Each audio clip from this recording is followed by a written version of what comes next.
welcome to another segment of Hepburn's Helpful Hints. I am so excited to share with you what I've learned about a wonderful program called Zoo Phonics. It is amazing. I took the training and got all of the materials for it about a decade ago, and it works. The basic premise behind Zoo Phonics is that each letter is represented by an animal and emotion. For example, Bubba Bear reaches for honey and says, "Buh." The purpose of this particular Hepburn's Helpful Hints is to give you some insight from the teacher perspective on how to use this in your classroom effectively. In order to actually get the materials, you need to go to the Zoo Phonics website and actually order them, the kit that comes with a lot of these wonderful materials. A lot of them I created myself that I'll show you. And also, it's important for you to know that Zoo Phonics offers a great training, and if you're able to make it to that, I highly recommend that you do. All of the letters are first taught in the lower case. Why? Because if you think about it in print, the vast majority of the letters are in lowercase. So that's what the children are going to, or that's what the students are going to see the most. It also teaches letter sounds before letter recognition. Once again, it also makes sense. When a child sees the letter S, you want them to think S, not S. It's more important that they know that the letter actually represents a sound. Also, I've found that once my students know the sound, it transfers easily over to the actual letter name. S. With Zoo Phonics, you only vocalize each sound once. Once again, really important. When you see the letter B, you don't say ba, ba, ba. You say ba.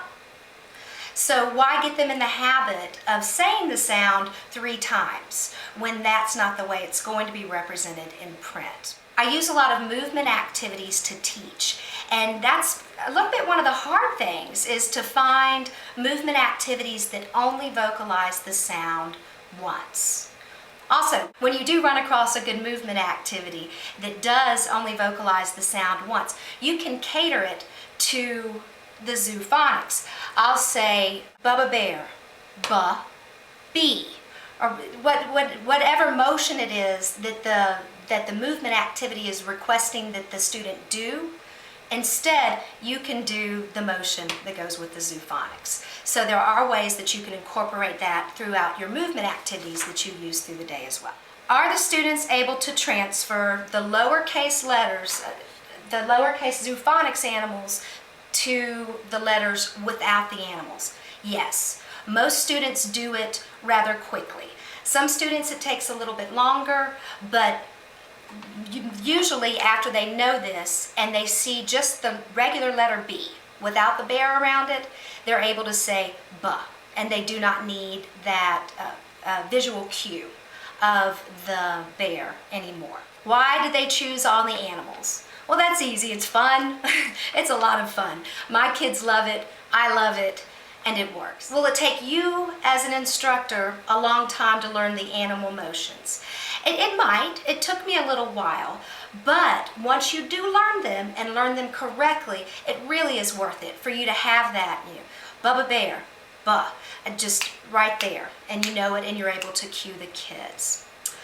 Some of the times, obviously, I'm not able to count it as correct, but when I am doing an assessment on letter sound, if the student sees the letter B and they don't know what it is, just the regular letter B without the bear cue, I will say Bubba Bear, and most of the time after that they're able to say ba. So that's another reason why it's good that I know the name of the animal that goes with the letter B, is because I can use it to help scaffold the kids from the letter with the animal to the letter without the animal. There are 4 of the letters that you need to sustain. The F, the L, the M, and the N. I tend to sustain the R as well. Sustain, hold it out. Francie fish.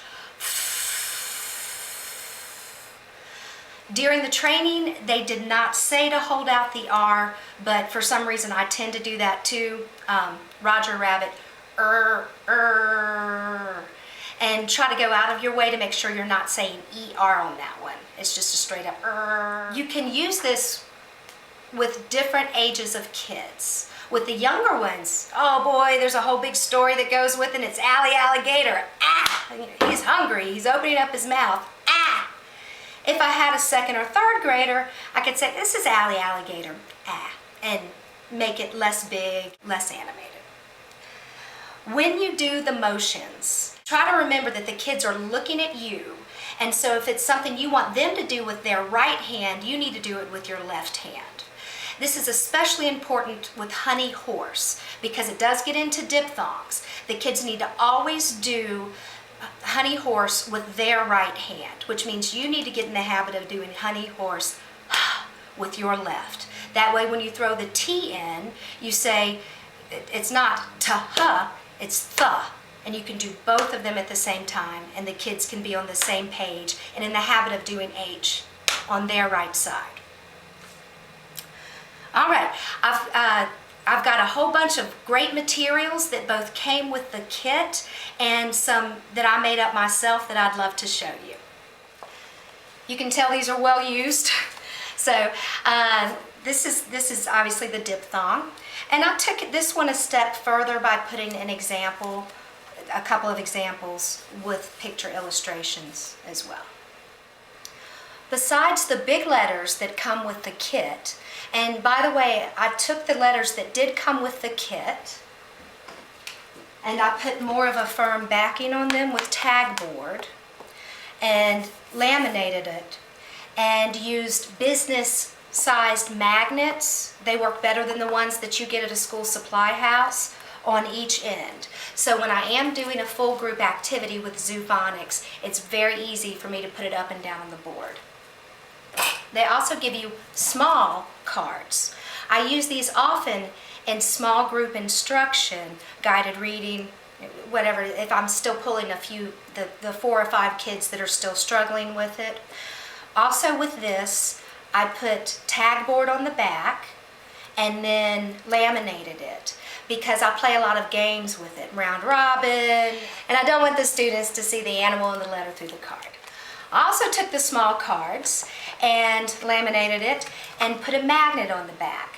This is my set that I use when I'm using a whiteboard with a small group.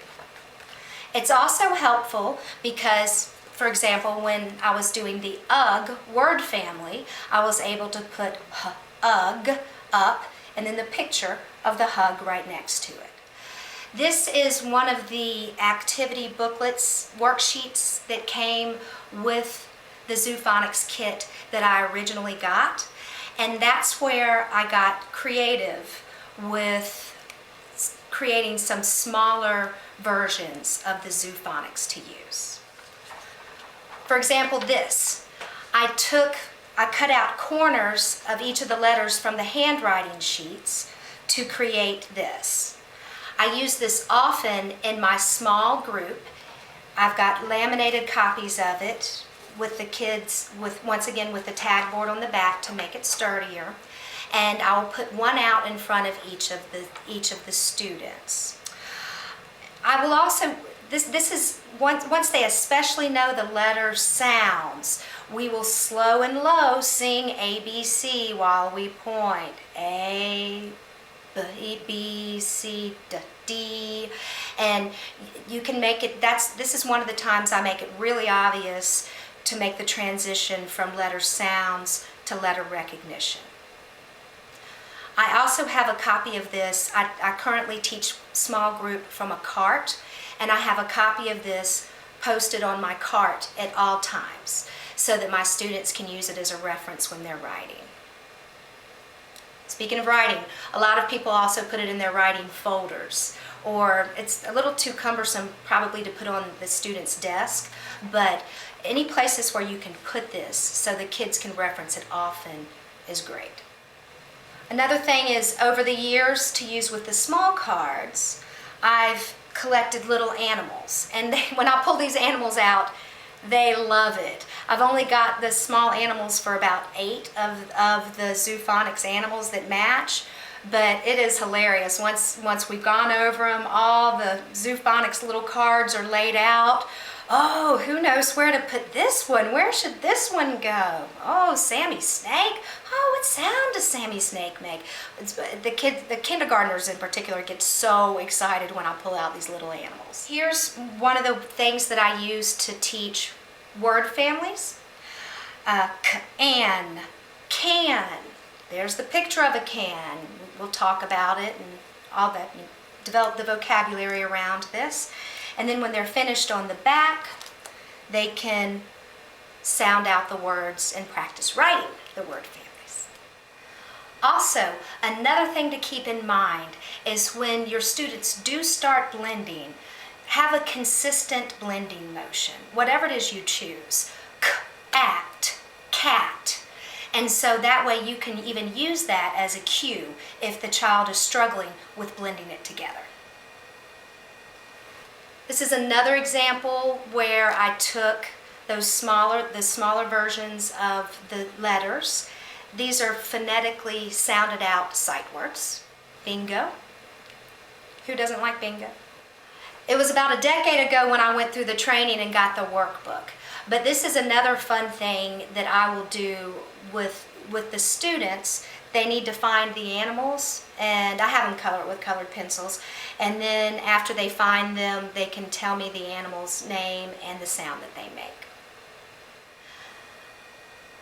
After 20 years of teaching, I have never run across a better phonics program than Phonics. It is worth your time, your energy, your money to get this program. You can use it to cater whatever it is that you want your kids to learn how to read and write. And boy, does it work.